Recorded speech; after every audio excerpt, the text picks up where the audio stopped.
Bueno, ahí está. Buenos días. Hoy es un día especial. Hoy es un día especial porque nosotros podemos recordar la época de la Reforma, ¿sí? Hace 504 años Martín Lutero clavó 95 tesis en un lugar para comenzar un debate. Él no quería reformar la iglesia, no estaba pensando en eso, sino que él lo que quería era fomentar la discusión y poner en duda o poner en juicio lo que eran las indulgencias, parte de la historia. Pero más allá de todo eso, hay algo característico. Nosotros conmemoramos este lugar, este tiempo, pero no es porque ahí se inventó algo, sino porque ahí se cambió una conducta. Nosotros celebramos esto porque vemos que ahí comienza de una manera masiva algo que se había estado dando, pero de una manera mucho más chica. ¿A qué voy? Que no es que ahí se descubre la Biblia, sino que un grupo de gente más grande decide incluso cortar con la iglesia romana con tal de sostener las verdades bíblicas. ¿Cuál es el punto? La iglesia tiene la intención, en realidad, la gente tiene la intención de reformarse, ¿sí? Estos cristianos tienen la intención de reformarse. Él no quería dividir la iglesia, se terminó dividiendo porque la iglesia romana no quiso reformarse, volver a la Biblia. Lo interesante de esto no es que ahí se logró la reforma. La mayor característica del reformado, del cristiano reformado, es que sigue reformándose, o sea, continúa reformándose y ve la Biblia de una manera determinada, no para redefinirla, sino para redescubrirla, ¿sí? Entonces, uno de los pilares más importantes de la reforma protestante es esta, se llama sola escritura. Es un pilar en donde la Biblia, y solo la Biblia, es la fuente de autoridad para nuestra doctrina y para nuestra conducta. En base a la sola escritura, o sea, solo la Biblia, solo la escritura, como autoridad, no el Papa, no los concilios, sino la Biblia, se empieza a edificar una iglesia diferente y hoy somos los protestantes, ¿sí?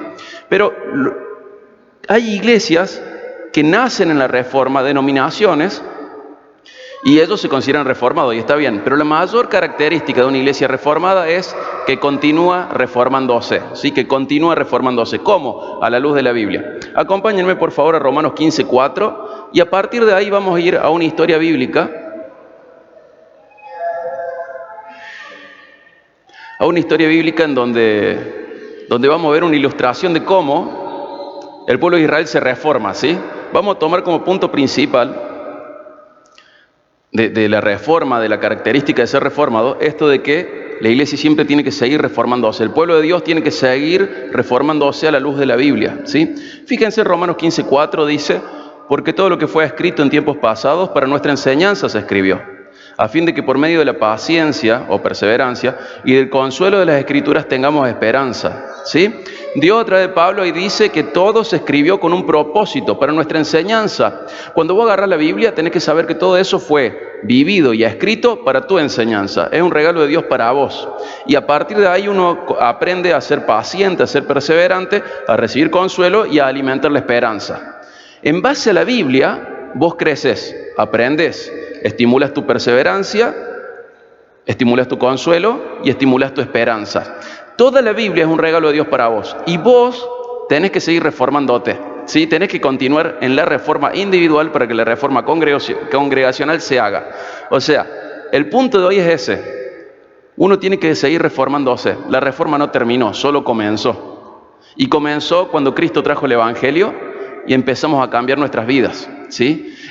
Hace 504 años Lutero hizo este acto y le dan como un sentido la reforma protestante, pero en realidad la reforma cristiana es la que trae Cristo a la vida nuestra, cuando llega con el Espíritu Santo, cuando llega con su palabra y comienza a regenerarnos, a transformarnos. El punto es ese, los verdaderos reformados se siguen reformando, ¿sí? Siguen reformándose. ¿Cómo? Reinventando, no, redefiniendo, no, redescubriendo las verdades bíblicas y trayéndolas al corazón para que desde el corazón vayan a la conducta. Y vamos a ver un ejemplo de cómo en un momento David tuvo que reformarse, ¿sí? Vamos a 1 de Crónicas 13, y vamos a ver una historia que algunos ya la conocen muy bien. 1 de Crónicas 13.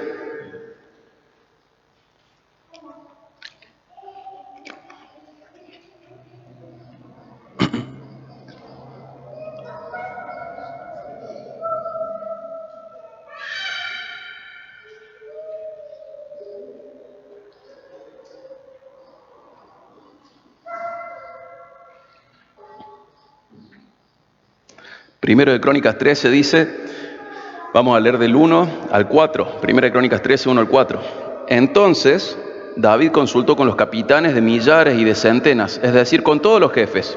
Y dijo David a toda la asamblea de Israel, si les parece bien, y si es del Señor nuestro Dios, enviemos mensajes a todas partes, a nuestros parientes que permanecen en toda la tierra de Israel, y también a los sacerdotes y a los levitas, que están con ellos en sus ciudades y tierras de pastos, para que se reúnan con nosotros y traigamos a nuestro lado el arca de nuestro Dios, porque no la consultamos en los días de Saúl. Toda la asamblea dijo que así lo harían, porque esto pareció bien a todo el pueblo. ¿Sí? Acá vemos la definición de un plan. ¿Cuál es el plan de David? Traer el arca del pacto que había sido robada por los filisteos en una guerra, en una batalla, traerla a Jerusalén. El plan es bueno, ¿verdad? Es bueno. En principio parece que como si Dios estuviera de acuerdo. Por supuesto, si tienen que recuperar el arca y tienen que establecer el culto, obvio que Dios supuestamente estaría de acuerdo. Además era una decisión popular. Fíjense que toda la asamblea estaba de acuerdo, todo el pueblo estaba de acuerdo. ¿La intención era buena o era mala? Era buena la intención. ¿El proyecto era bueno? Era bueno el proyecto. Había el mismo sentir, fíjense cómo termina el 4. Esto pareció bien a todo el pueblo. Había un objetivo en común, había unanimidad. Incluso se habló con todos los líderes, los sacerdotes, los levitas.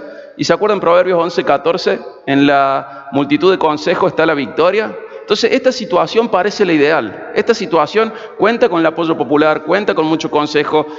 Es un plan que seguramente a Dios le tendría que gustar porque es traer el arca de nuevo. Cuenta con todo eso. Podría etiquetarse por nosotros, si lo vemos desde afuera, como algo bíblico, como algo que está bien hecho. ¿Sí? ¿Me siguen? Es David pidiendo consejo a todo el pueblo para traer el arca. Y dice, bueno, consultemos. Y si es del Señor nuestro Dios, nos va a permitir. Fíjense que a la mitad del 2 dice, y si es del Señor nuestro Dios, que prospere el plan. Lo dice de otra manera, pero dice, bueno, si no es del Señor, que no nos salga. Pero si es del Señor, que nos salga. Como diciendo, bueno, vamos a averiguar si es de Dios esto o no. ¿Cómo? A través de hacerlo. Fíjense el 5, cómo sigue. Entonces David congregó a todo Israel, desde Sijor de Egipto hasta la entrada de Hamat, para traer el arca de Dios de Kiriat Jearim.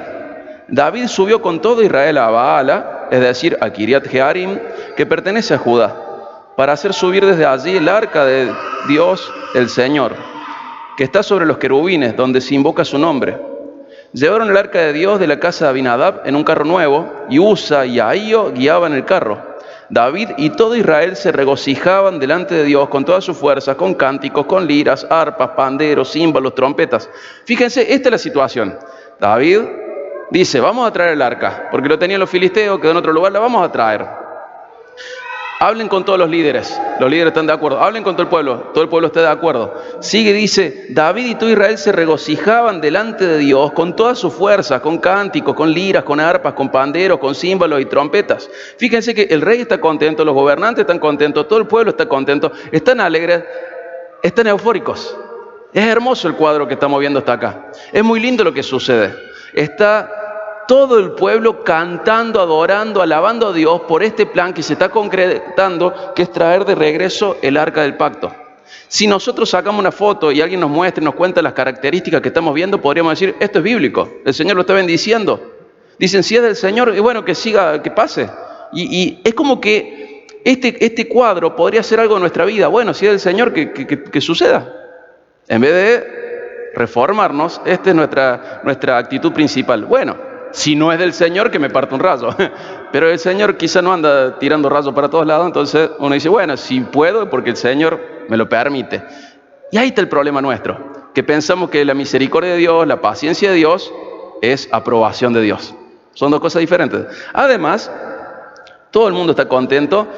Otra denominación diría que están llenos del Espíritu Santo porque están alabando con todas sus fuerzas. Yo considero que lleno del Espíritu Santo es otra cosa. Es un cuadro hermoso, pero,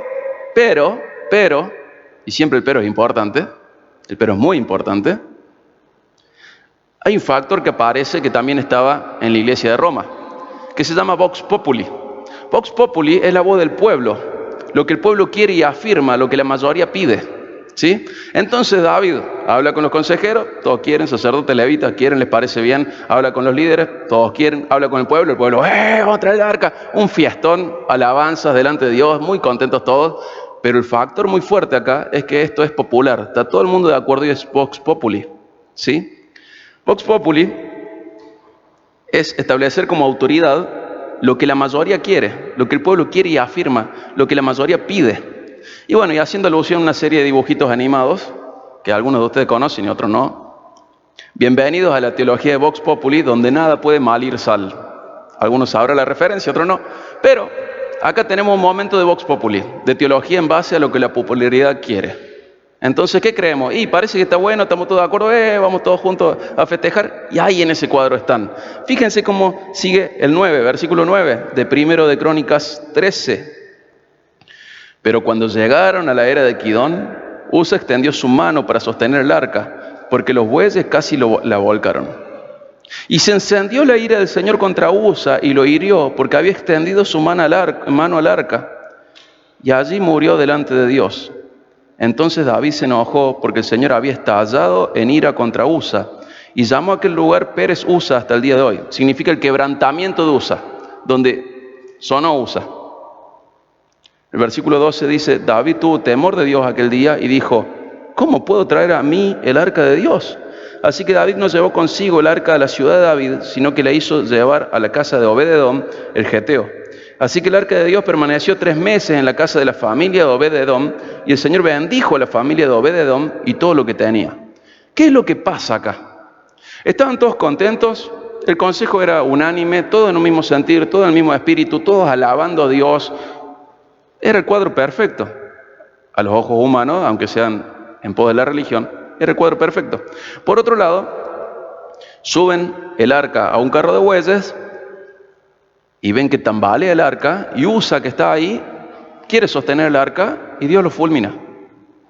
Entonces David dice, ¿qué pasó? Imagínense ustedes en este cuadro, todos contentos y de golpe ves que Dios mata a alguien. Y decís, ¿cómo se habrá sentido David ahí? Decís, ¿qué es lo que hicimos mal? ¿Por qué pasa esto? ¿Qué es lo que sucedió? Bueno, hay muchas teorías populares de esto, y algunas son hasta ridículas, pero en realidad hay una verdad. Le cuento algunas teorías solo para hacerlo más ilustrativo. Pero una dice, Usa fue orgulloso y creyó que Dios necesitaba ayuda suya para que el arca no se cayera. Entonces una teoría dice, no, pasa que dijo, yo lo voy a ayudar a Dios para que el arca no se caiga, entonces pongo mi mano. Es una teoría, no está bien, no es la correcta. Pero dicen, por el orgullo de Usa, Dios castigó a Usa. Otra de las teorías raras que leí por ahí, es que los carros eran nuevos, entonces no habían sido probados, entonces no se trabajó con excelencia, se trabajó con mediocridad. Entonces ellos cuando vieron que tambaleaban los carros, dicen, no, si lo hubieras probado antes, hubiera visto que habrían tambaleado, no fuiste excelente, no ensayaste. Entonces Dios cuando vio la mediocridad de Usa, ¡fum!, lo fulminó. Y hay un montón de teorías, pero en realidad hay una sola verdad. Y este es el espíritu de la reforma. ¿Cómo hacemos para saber cuál es la verdad? Ese es el espíritu de la reforma. ¿Cómo hacemos para vivir a la luz de la verdad? ¿Cómo vamos a vivir a la luz de la verdad?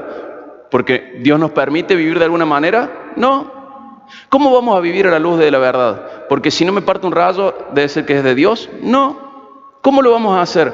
¿Porque si estamos todos de acuerdo, debe ser porque el Espíritu Santo nos da un mismo sentir? No. La mayoría solemos estar equivocados.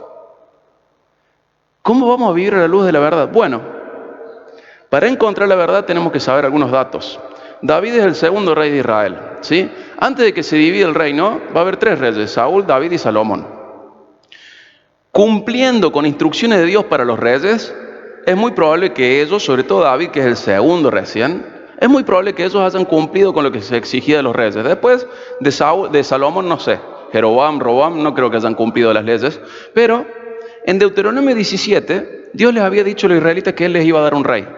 A veces dicen, no, porque Israel quiso un rey. No, bueno, Israel eligió mal el momento y eligió mal el rey. Pero Dios, antes de tomar la tierra prometida, Dios les dijo, ustedes van a tener un rey. Y cuando tengan un rey, esto lo relata Deuteronomio 17, dice, ustedes van a hacer que ese rey copie todo el Pentateuco. O sea, ¿se acuerdan? Génesis, Éxodo, Levítico y Número. Y Deuteronomio. En Deuteronomio 17, que se repite la ley a la segunda generación de israelitas en el desierto, en Deuteronomio 17 dice, cuando tengas un rey, hace que copie todo el Pentateuco. Entonces, todo lo que es leyes, el rey los copió. A mano los copió. Se sentó y escribió los primeros 5 libros de la Biblia, hizo su copia. Y le dice, ¿para qué? Dice Deuteronomio 17, 19. Voy a leer desde el 18. Cuando él se siente sobre el trono de su reino, escribirá para sí una copia de esta ley en un libro en presencia de los sacerdotes y levitas. La tendrá consigo y la leerá todos los días de su vida para que aprenda a temer al Señor su Dios, observando cuidadosamente todas las palabras de esta ley y estos estatutos, para que no se eleve su corazón sobre sus hermanos y no se desvíe del mandamiento, ni a la derecha ni a la izquierda, a fin de que prolongue sus días en su reino, él y sus hijos en medio de Israel. ¿Ven? Dios dice, cuando tengas un rey, él tiene que sentarse y copiar toda la ley. Génesis, Éxodo, Levítico, Números y Deuteronomio. ¿Para qué? Para que no se le crea, para que aprenda a temer a Dios, para que no se desvíe ni a derecha ni a izquierda de la ley de Dios. ¿Qué es lo que está enfatizando el Señor? El rey tiene que ser detallista en su obediencia, tiene que ayudar al pueblo a obedecer con detallismo la ley.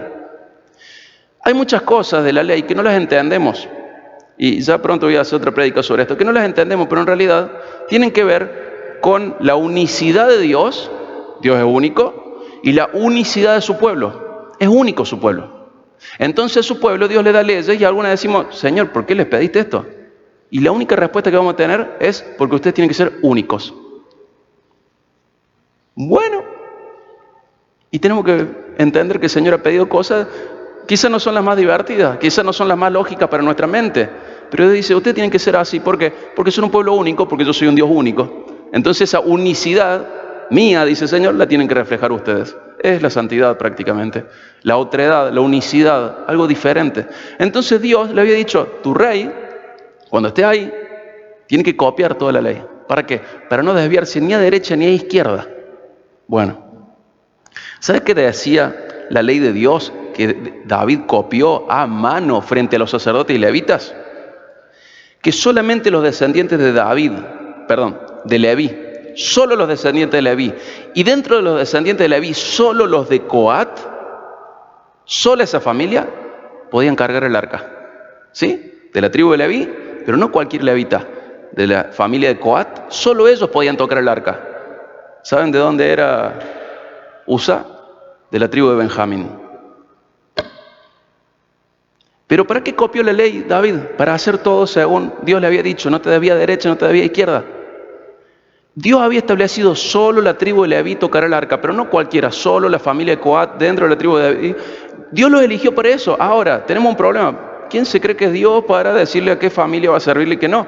Bueno, es el creador, creo que tiene ese derecho, ¿verdad? Vos haces un avioncito de papel, no vuela como vos querés, vos lo rompes. No te sentís mal por eso. Pero fíjense que Dios no es como cuando aprendes a jugar al truco. ¿Viste cuando aprendes a jugar al truco que el otro se abusa de vos? ¿No les pasó? Ah, pero no sabes. Este 7 no vale, pero el otro 7 sí. Este 1 no vale, pero el otro 1 sí. Y vas aprendiendo los golpes, cómo se juega el truco. Tiene tantas reglas raras que cuando aprendes perdiste 50 veces antes de jugar bien. Dios no es que, no, te maté porque, bueno, perdiste. No, Dios te dice, las reglas son claras, son estas. Y el que te va a liderar tiene que saber de memoria esto, tiene que leerlo todos los días, tiene que copiarlo a mano. ¿Para qué? Para cuidarte, porque mis reglas son claras. En criollo diríamos, el que avisa no traiciona. De la tribu de Leví, de la familia de Coat, puede tocar el arca. ¿Qué significa? ¿Que el resto no puede? No debe. Traen a Usa, de la tribu de Benjamín. ¿Cuál es el problema? Que David no había reformado su corazón. Y ese es el problema que muchas veces tenemos. Estamos dentro del pueblo de Dios, cantamos con el pueblo de Dios, nos gozamos con el pueblo de Dios, nos alegramos con el pueblo de Dios, estamos en la popularidad, o sea, en lo que la mayoría quiere, pero el problema es otro. ¿Qué dice Dios?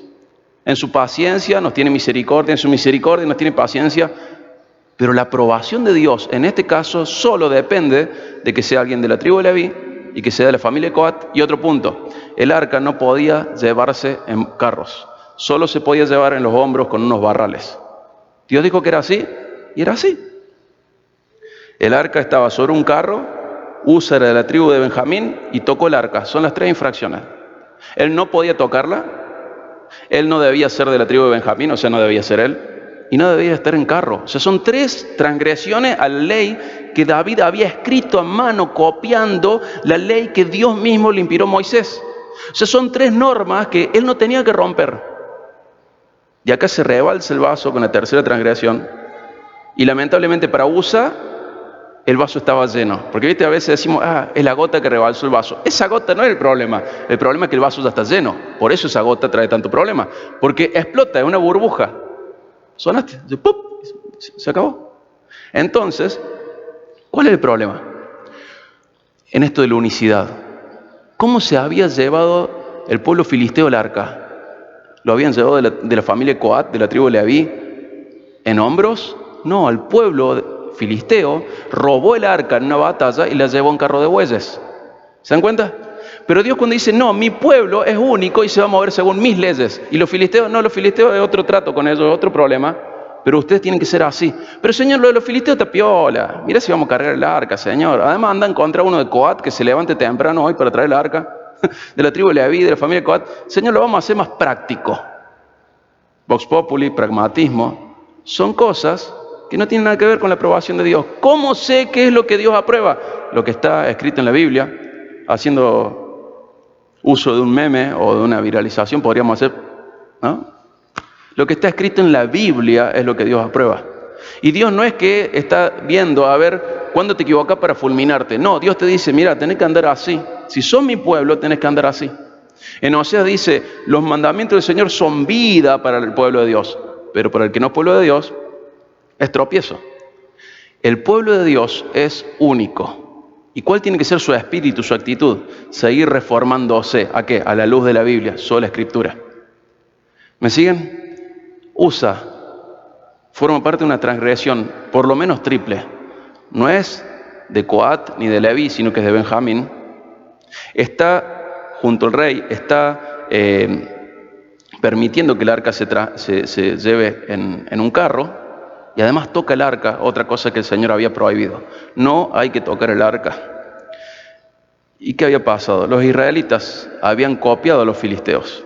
Los filisteos, cuando secuestraron el arca, la habían transportado en carros, nos dice 1 Samuel 6:7. Entonces acá tenemos otro problema. El primer problema es que nos aleja de la reforma del Vox Populi. ¿Qué es lo que piensa la mayoría? Debe ser lo correcto. Si sale porque el Señor no se enojó. No, eso no es lo válido. El primer problema que a veces ataca nuestra vida es el Vox Populi. ¿Qué es lo que dice la mayoría? Un sentido común alejado de la Biblia. Segundo problema, el pragmatismo. Lo hacemos así porque es más práctico. Lo hacemos así porque es más cómodo. Lo hacemos así porque nos parece que está bien. Pero el pueblo de Dios no se puede manejar como los otros pueblos. ¿Cómo se tiene que manejar el pueblo de Dios? De una manera única. ¿Cómo es esa manera única? A ver qué dice Dios en su palabra. Y ese es el espíritu de la reforma. Eso es lo que celebramos los reformados, los protestantes. Y eso es lo que una y otra vez puede perder una iglesia, porque sus miembros lo perdemos y lo tenemos que recuperar. Y la mejor característica de una iglesia reformada es que la iglesia reformada sigue reformándose. ¿Cómo? Sigue examinando su vida a la luz de la Biblia. Entonces, ¿qué hace? Mira su matrimonio y ve sus vecinos, ve sus amigos, ve su papá y mamá, ve sus suegros. Y uno puede agarrar todo ese Vox Populi y decir, bueno, el matrimonio tiene que ser así. Pero un reformado, ¿qué hace? A ver qué dice Dios acerca del matrimonio. A mí no me gustaría ser USA. La Biblia muchas veces nos da el ejemplo de que a veces Dios dice, bueno, te mandé todas las señales, te mandé los mandamientos, te mandé gente para que escuchara, ¿querés seguir? ¿Querés tocar el enchufe, nene? Tócalo. Y el Señor dice, mira, es lo que mereces por tu consecuencia, como consecuencia de tus actos. ¿Por qué? Porque decís que sos de mi pueblo, pero te manejas como los pueblos de la tierra, y no como el reino del cielo, como la iglesia, como el pueblo de Dios. Entonces uno ve su matrimonio, ve su hombría. ¿Sí? A ver, ¿cómo tengo que ser como hombre? Tengo que seguir la filosofía del mundo, tengo que ver cómo es mi papá, tengo que ver cómo era mi abuelo, tengo que ver cómo son mis vecinos, mis amigos, mis primos. ¿Qué tengo que ver? A ver qué dice la Biblia acerca de cómo ser hombre. ¿Cómo es la mujer? ¿Cómo es la feminidad? ¿Cómo es la maternidad? ¿Cómo es la paternidad? ¿Saben qué ejercicio de fe tengo que hacer cuando tengo que disciplinar a mi hijo? ¿Por qué de fe? Porque tengo que confiar que lo que Dios me dice acerca de la crianza es mejor que mi idea de decir, cuando sea grande va a entender. El Señor dice, mira, los hijos se corrigen de otra manera. Corregirás a tu hijo con varas si le amás, más vale que no es torturarlo, ni es ser cínico, todos me entienden. Pero el Señor no dice, cuando entienda, dice, vos corregís su vida porque su conducta hace daño. Corregí su vida antes de que lo entienda.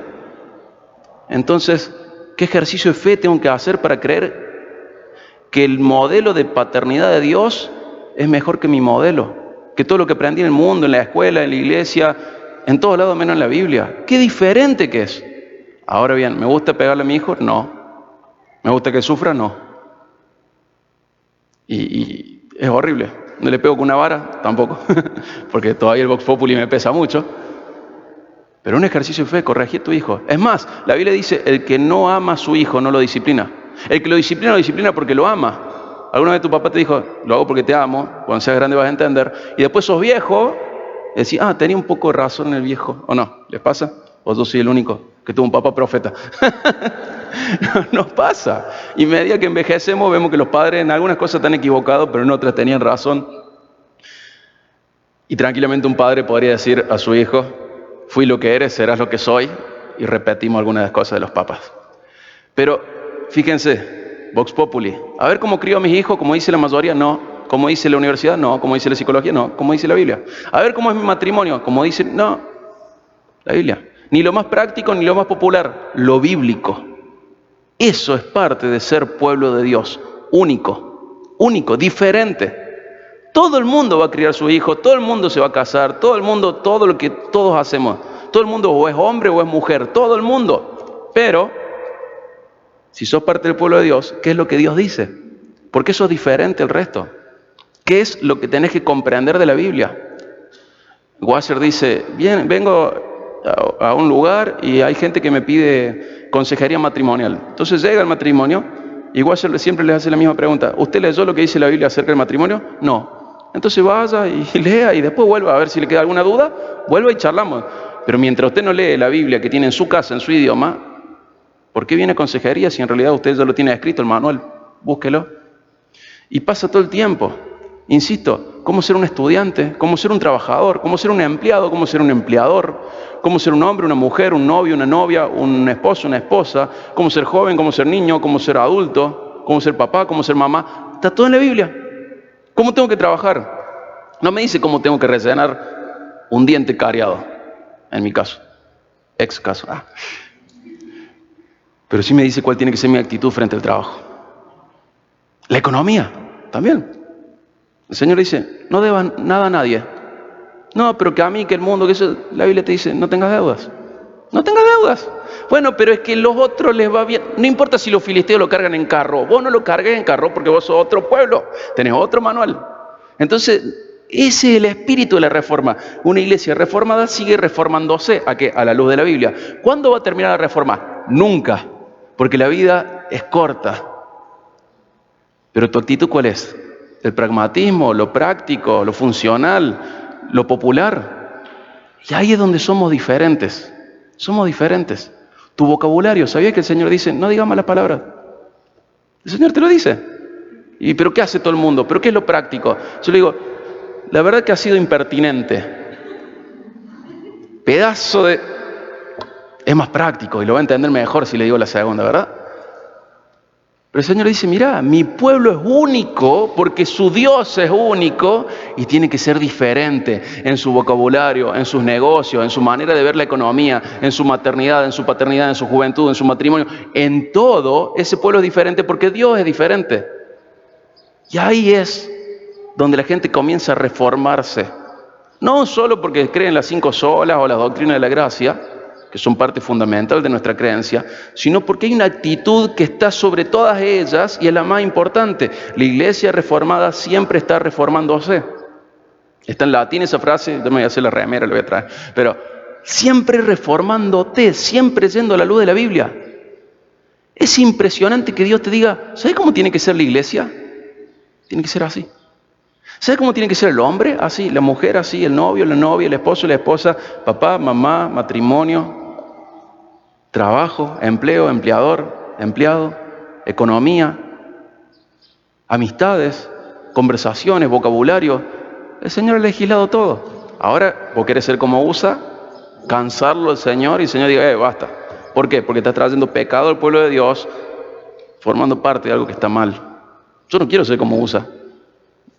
Yo no quiero participar de llevar el arca en los carros, ni tocarla. Yo quiero hacer lo que Dios dice. Y es increíble porque muchos cristianos están confundidos con el vox populi, con el pragmatismo. Dicen, no, esto es por acá. Pero Señor, los pueblos de la tierra lo hacen diferente. Vos no sos un pueblo más de la tierra. Vos sos el pueblo de Dios. Pero Señor, mi papá, mi mamá aprendió así. 1 Pedro, ¿se acuerdan? Fueron rescatados de la vana manera de vivir de vuestros padres. No con cosas corruptibles como oro o plata, sino con la sangre preciosa de Cristo. O sea, tu modelo de paternidad no es tu papá, ni tu abuelo, ni tu suegro. Tu modelo de paternidad es Dios mismo. Dios mismo. ¿Estás imitando bien a Dios en tu paternidad? ¿En tu hombría estás imitando a Cristo? ¿En tu feminidad estás haciendo lo que Dios describe de la mujer? ¿Sos una virtuosa? ¿O haces como el mundo, una vanidosa? ¿Dónde está tu corazón? ¿De verdad querés jugar a ser USA? Dios no merece que aquellos que se identifican con su pueblo sean como Él dice que tienen que ser. Porque el problema no es que alguien te haya traído de la oreja para decirte vas a ser parte del pueblo de Dios. Vos quisiste venir. Si querés venir, el pueblo de Dios se maneja según las leyes de Dios. La Biblia nos dice todo lo que necesitamos la Biblia nos dice todo lo que necesitamos saber para hacer las cosas como Dios las desea. Un predicador, Bounds es el apellido, dijo, la iglesia está buscando mejores métodos, pero Dios está buscando mejores personas. ¿Sabías que una de las mayores necesidades de tu iglesia es tu santidad? Si es que no es la mayor. Tu consagración a Dios, tu reforma. Vos podés pensar que a la iglesia le falta sonido, y es verdad, tenemos un eco horrible, tenemos poca luz, y bueno, de a poquito, a través de las ofrendas, se irá mejorando esto. Es así, no hay gobierno, acá no hay nada, no hay subsidio, no hay nada, es lo nuestro. Somos una asociación privada y nos mantenemos así. Y podés venir y decir, che, qué flojo está el sonido. Y sí, la verdad que sí, nos falta cómo amortizar esto, cómo amortiguar el sonido. Che, pero la verdad que hay que poner más luz. Sí, ya lo sé, soy uno de los más odiosos con el tema de la luz, falta un montón de luz. Che, pero, tendrían que hacer esto. Y la iglesia a veces se transforma en un lugar donde todo el mundo tironea y nadie cede. Sí, pero ¿sabes cuál es la mayor necesidad de tu iglesia? Tu santidad, tu diferenciación con el mundo. Esa es la mayor necesidad de tu iglesia, tu santidad. Que te consagres a Dios, que tengas una moral bíblica, que te entregues a Dios. Eso es lo que necesita toda la iglesia. La iglesia necesita mi santidad. No sé si necesita otra cosa a nivel humano. La iglesia necesita tu santidad. Que seas una persona reformada. Y vas a ver cómo todas las cosas empiezan a acomodarse bien, empiezan a andar mejor en la iglesia. Porque siempre tenemos noción de las necesidades que tenemos. Estaría bueno una mejor silla, estaría bueno mejor luz, mejor piso, el aire acondicionado. Estaría bueno que tengamos músicos. Entonces todos lo sabemos las necesidades, pero ¿sabes cuál es el problema? Que todas estas necesidades nos desvían de la mayor necesidad, tu santidad, mi santidad. Que seas una persona reformada y camine según lo que Dios estableció para el pueblo de Dios. Y tienes que averiguarlo. Y yo te puedo estimular, y cualquier predicador te puede estimular para que vos leas la Biblia, pero en realidad la Biblia la tenés en el celu, en YouTube, en tu mesa de luz, en tu casa. Refórmate, déjate reformar. El Señor en Isaías 66:2 dice, todo esto lo hizo mi mano, y así todas estas cosas llegaron a ser, declara el Señor. Pero a este miraré, al que es humilde y contrito de espíritu, y que tiembla ante mi palabra. Fíjense, a este voy a mirar, dice el Señor, al que es humilde y contrito de espíritu y tiembla ante mi palabra. Eso está en Isaías 66:2. ¿Qué es lo que está diciendo Dios? Dios dice, miren, lo hice todo, y todas las cosas que existen porque yo las hice. Pero voy a prestarle atención a alguien, a un tipo de persona, al que es humilde y contrito de espíritu y que tiembla ante mi palabra. Dios bendice a ese, ¿sabes? Al humilde, al reverente, al que tiembla ante la palabra de Dios. Y una frase que he repetido mucho últimamente es que no estamos en una democracia. El pueblo de Dios no es una democracia, es una monarquía con su rey, Cristo, el Rey de Reyes, merece obediencia, exige obediencia, pero puede haber obediencia solamente si conoces sus leyes. No te van a nacer naturalmente. No es que de golpe vos salís a la vida y decís, si el Señor si no me parte un rayo es porque el Señor me está bendiciendo. No, es lo que hizo David recién. Si es del Señor, que prospere. Y no era del Señor. ¿Y cómo lo sabía David? Porque estaba escrito. ¿Y qué quiso hacer? Bueno, pero si vamos por banquina, capaz que el Señor, si no me agarra la caminera, no rompo las leyes. No, si la rompe, la rompe. Si no me ve el zorro gris y cruzo en rojo, no hay falta. Yo soy un cruzador en rojo. Pero, ¿a qué voy? Tenés que ser el tipo de persona que obedece porque conoce sus leyes. Tenés que dedicar tiempo a conocer sus leyes porque el Señor lo merece y porque a vos te conviene. Volviendo a nuestra historia central, Dios quería que el arca llegara a Jerusalén, pero acá está el punto principal, secundario. Aquí hay otro punto principal. Lo que Dios quiere tiene que ser hecho de la manera en la que Él lo quiere. ¿Dios quiere que te cases, que tengas un matrimonio? Sí, probablemente sí. ¿Dios quiere que seas novio antes de casarte? Sí, probablemente sí. Pero ¿cómo quiere ese noviazgo? ¿Cómo quiere ese matrimonio? ¿Dios quiere que tengas hijos? Sí, uno de los mandamientos más fáciles de cumplir fue uno de los primeros. Llenen la tierra. Bueno, todos sabemos cómo se llena la tierra, haciendo hijos. Bueno, cúmplanlo. Dios quiere eso. Él lo bendice. Dios quiere que te recrees. Sí. Quiere que incluso, gente, la Biblia es tan completa que habla de la sexualidad y dice, recreate en las caricias de tu esposa siempre, desde la juventud, todo el tiempo. O sea, hasta de la sexualidad el Señor te dice, disfrútalo, porque esto es el regalo mío, disfruta de la sexualidad. Pero en los términos que yo digo. Todo así, todo. Lo que Dios quiere debe ser hecho como Él lo quiere. Lo que Él quiere, pero como Él quiere. Y Usa fue uno de los tantos que creyeron en Dios, pero no creyeron en los juicios de Dios. O se creían en Dios, pero no esperaban que Dios fuera a castigarlos. ¿Tenemos ejemplo de esto? ¿Se le ocurre a alguien que creía en Dios, pero no creía en que Dios era capaz de juzgar? ¿Quién se le ocurre? Ananías y Zafira. Señor, venimos a traer toda la ofrenda. Y era mentira, no estaban dando todo. Estaban obligados a dar todo de ninguna manera. Pero ellos mintieron a la iglesia diciendo que estaban dando todo. Y el Señor los castigó para ejemplo y advertencia nuestra. ¿Quién más? ¿Se le ocurre a alguien? ¿Adán y Eva? ¿Conocían a Dios? ¿Creían en Dios? Sí. Lo que no creían que Dios iba a cumplir su palabra. No debe ser tan así. Adán y Eva expulsados del paraíso. La esposa de Lot, no te des vuelta, porque te vas a transformar en estatua de sal. Sí, el Señor es bueno. Estatua de sal. Saúl, ¿se acuerdan de Saúl? Vamos a ofrecer sacrificio, si el pueblo está contento. ¿Y qué dice la ley? Que solo los sacerdotes pueden ofrecer sacrificio. ¿Y qué hizo Saúl? Ofreció sacrificio. ¿Estaba bien que se ofreciera sacrificio? Sí. ¿Cuál era el problema? Que Saúl era rey y no era sacerdote ni profeta, entonces no lo tenía que hacer. Y Dios le dice, mira, a mí me interesa más que me obedezcas y conozcas mi ley a que hagas el sacrificio. Así que si vas a hacer sacrificio desconociendo mi ley, no lo hagas. Y Saúl pierde el reinado por esta falta de respeto consciente a las leyes de Dios. A veces confundimos la misericordia con flexibilidad. Dios no es flexible. Cielo y tierra van a pasar, pero su palabra va a permanecer. No es flexible Dios. Dios es misericordioso. Dios no es flexible. Dios es una persona. ¿Saben qué es lo lindo de que no sea flexible? De que podés saber siempre cómo va a ser. Nunca se levantó raro. Nunca está, hoy Dios debe estar cansado, no lo molestemos mucho porque está harto de escuchar a la gente. Dios no tiene esos problemas. Es lindo saber cómo es Dios y que no sea flexible, porque su persona y su carácter siempre son iguales. Y eso es hermoso, si aprendes a conocerle.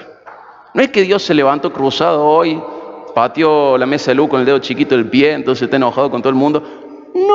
No es que a Dios no le llegó el aguinaldo o no le pagaron bien. No es que Dios no sabía que le iba a pasar al mundo. No. Dios nunca tiene un cambio en su carácter.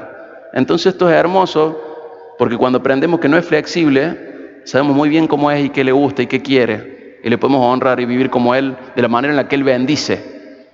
¿Sabes lo lindo que es contar en esta vida con el único que ve este laberinto desde arriba? No hay nadie que pueda ver este laberinto desde arriba excepto Dios. Contá con Él. Contá con Él. ¿Cómo? Conociendo sus leyes. Te conviene, siempre te conviene. Hay gente que cree en Dios, pero no en el Dios bíblico, sino en uno más gamba, más parecido a nosotros, flexible. Dios no es flexible, es misericordioso. Y la misericordia es tratar bien al miserable, al que no cumple, al que no llega. Y la flexibilidad es cambiar según la circunstancia, la situación, acomodarse a la ocasión. Dios es misericordioso, pero no es flexible. Y hay algo muy interesante acá, que veíamos ahí en Crónicas, que en base a esto David tuvo temor de Dios. Y nos enseña, por ejemplo, Proverbios 1:7, que el temor de Dios, ¿qué es? ¿Se acuerdan? El principio de la sabiduría. La sabiduría es la antítesis de la necedad. Cuando temes a Dios, comenzás a ser sabio. Temer a Dios. Fíjense en Juan 14:23.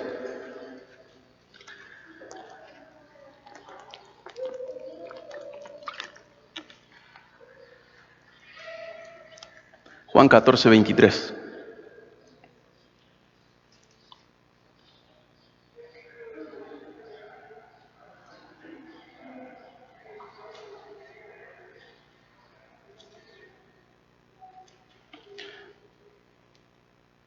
En Juan 14:23 Jesús dice: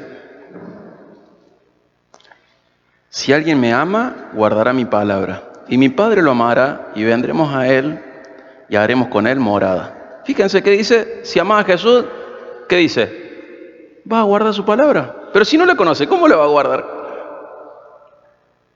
Si amas a Jesús, guarda su palabra, obedécela. Ahí está la reforma protestante.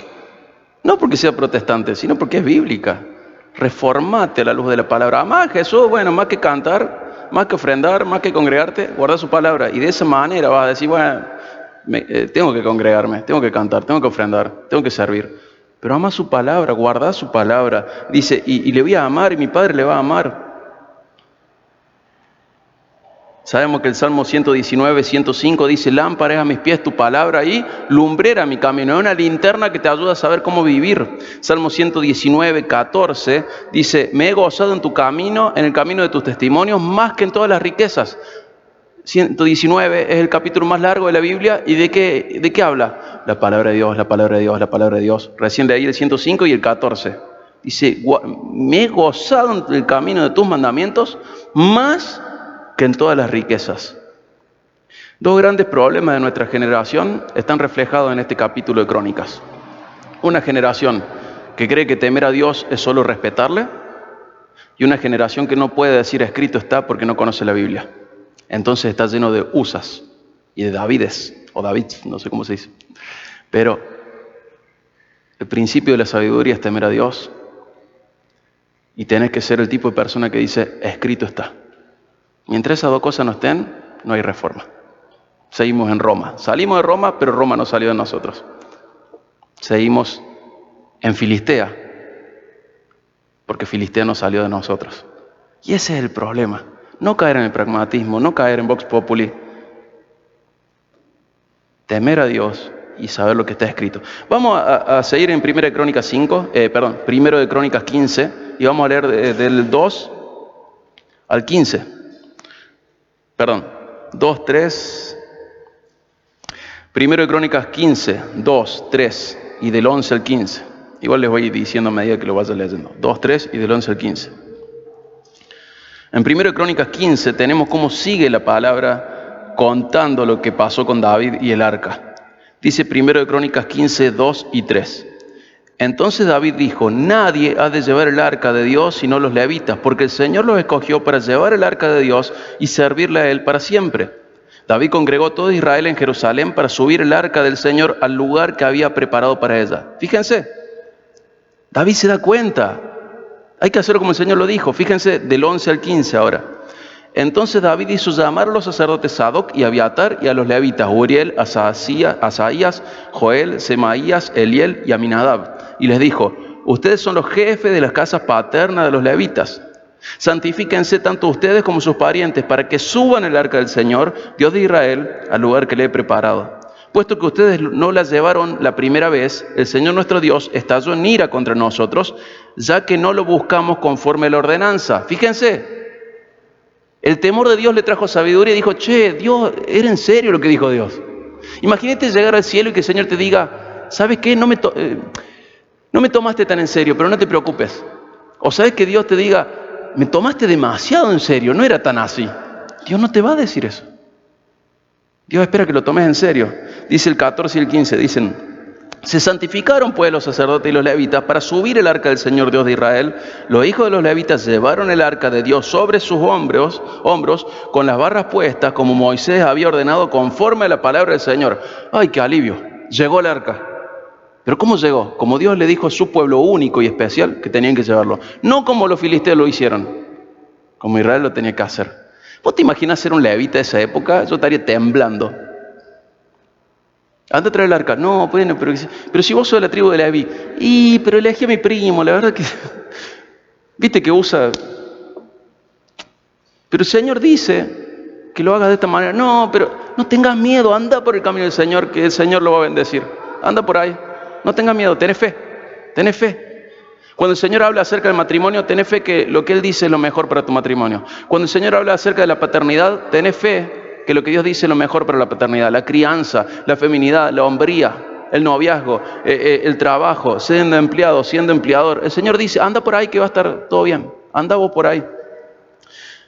Palabra de Dios, la Biblia, es dos cosas, teología y metodología.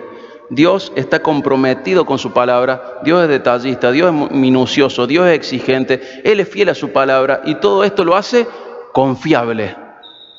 No vas a morir llevando el arca sobre tus hombros con barrales, siendo la tribu de Leví, porque Dios dijo que eso es lo que tenía que hacerse.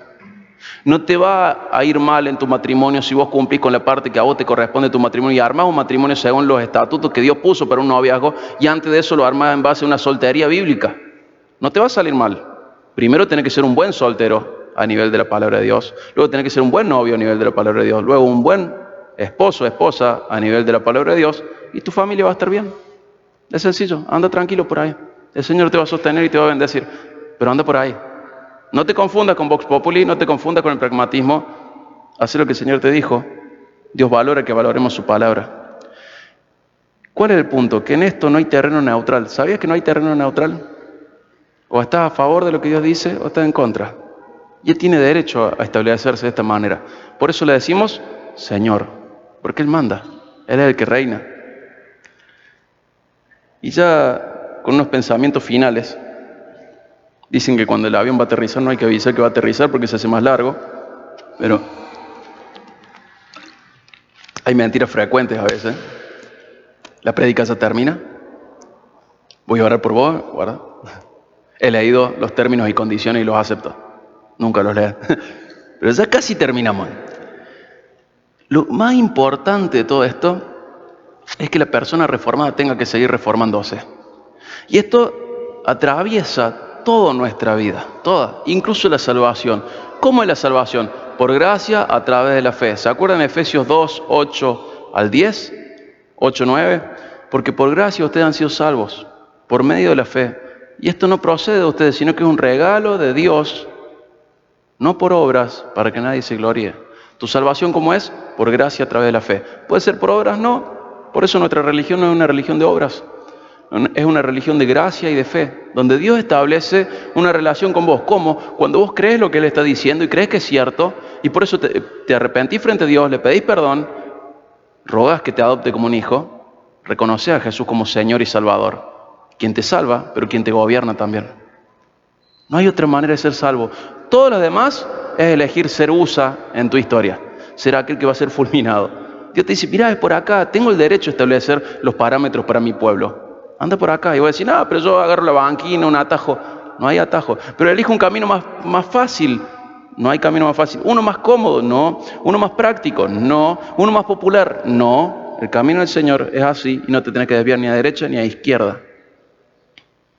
En 1 Timoteo 2:5 dice, hay un solo Dios y un solo mediador entre Dios y los hombres. ¿Quién es? Jesucristo nuestro Señor. No hay más mediadores. Sí, pero popularmente hay un montón de mediadores, pero Dios dice que no hay más mediadores. ¿Pero quién se cree que es Dios para decirnos con quién tenemos que hablar para que hable con Él? Dios dice, miren, hay un solo mediador entre Dios y los hombres, Jesucristo. Dios mismo lo dice en su palabra. De todas las denominaciones, no es que la Biblia evangélica. Todas las Biblias dicen lo mismo en 1 Timoteo 2:5. No hay más mediadores. No hay más. Él lo estableció así. Hay un solo mediador entre Dios y los hombres, Jesucristo.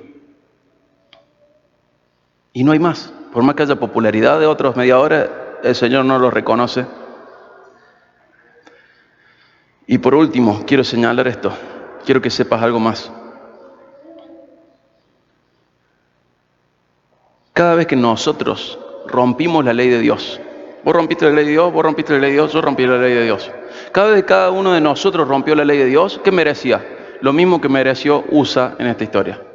Cada vez que nosotros, por ignorancia, por maldad, por naturaleza caída, por lo que sea, rompimos las leyes de Dios, merecíamos lo que recibió Usa, por haber metido inmoralidad al planeta que él creó, a la sociedad que él sostiene, al mundo que él sostiene. Cada vez que nosotros pecamos, traemos maldad a la tierra.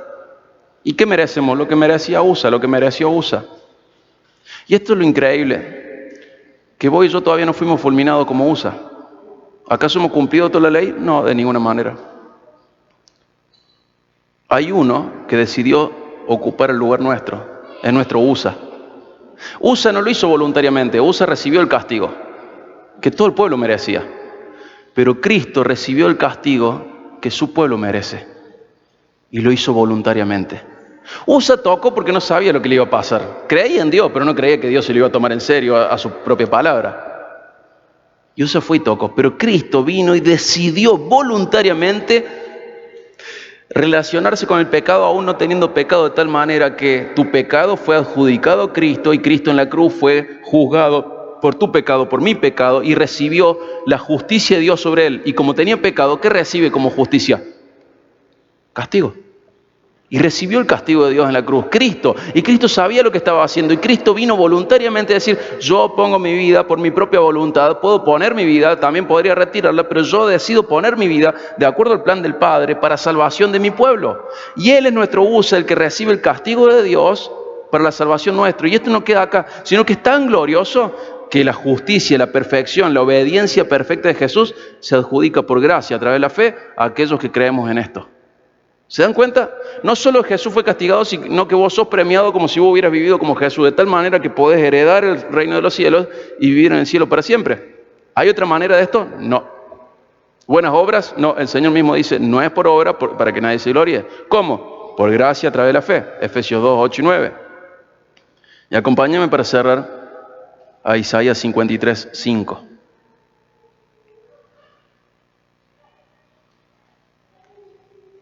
Isaías 53, 5.